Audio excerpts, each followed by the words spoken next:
मी शिवकुमार अग्रवाल, राहणार Yevda, Satpura ginning येवदाचा partner. माझ्याकडे 5 वर्षापासून जिनिंग फॅक्टरी आहे आणि पुष्कळ क्वालिटीचे पुष्कळ व्हरायटीज आमच्याकडे येतात आणि आम्ही कास्तकारांना विचारून की कोणती व्हरायटी आहे, काय आहे, त्या हिशोबाने त्याच्यात काय ओटं निघून राहिलं, काय नाही, याची सर्व रेकॉर्ड ठेवतो। त्या हिशोबानं मागच्या वर्षी विजेता म्हणून एक व्हरायटी आली। त्या व्हरायटीचे फक्त 5-6 कास्तकारच आले। त्याचे 2-3 नावं तुम्हाला आठवण आहेत। एक कृष्णराव देशमुख आणि गजानन भाऊ कोळंबकर या लोकांनी माझ्याकडे कापूस आणला तर मी पाहिलं की त्याचं ओटन जे आहे ते फार चांगलं निघालं। 38 म्हणजे 38, 38, 39 मॉइश्चरच्या हिशोबानं आणि 39 उतारा म्हटलं म्हणजे फार चांगला आहे। म्हणजे त्याला म्हणजे तोडच नाही आहे कोणा गोष्टीची।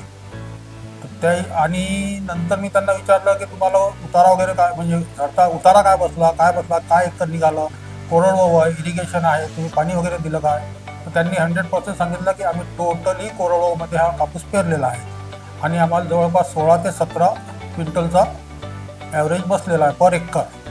आता पर एकर 17-18 क्विंटल म्हणजे कास्तकारासाठी सोने पे सुहागा काम झालं। ते त्याच्यापेक्षा चांगला उतारा येऊच नाही शकत आणि हे कास्तकारांचे शब्द आहेत, कंपनीचे नाही, कोणाचे नाही, टोटली कास्तकार बोलून राहिला आहे गोष्टी।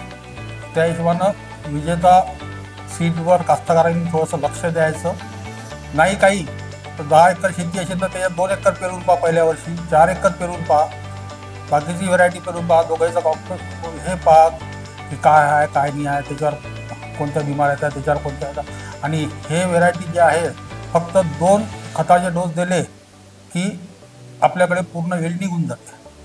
तर त्या हिशोबानं थोडासा कास्तकारांनी विचार करून आणि जर विजेता कापूस तुम्ही पेरला आणि तो मार्केटमध्ये जर विक्रीला आणला किंवा आमच्याकडे विक्रीला आणला तर त्याच्यामध्ये म्हणजे कास्तकारांना 2 पैसे एक्स्ट्रा मिळू शकतात।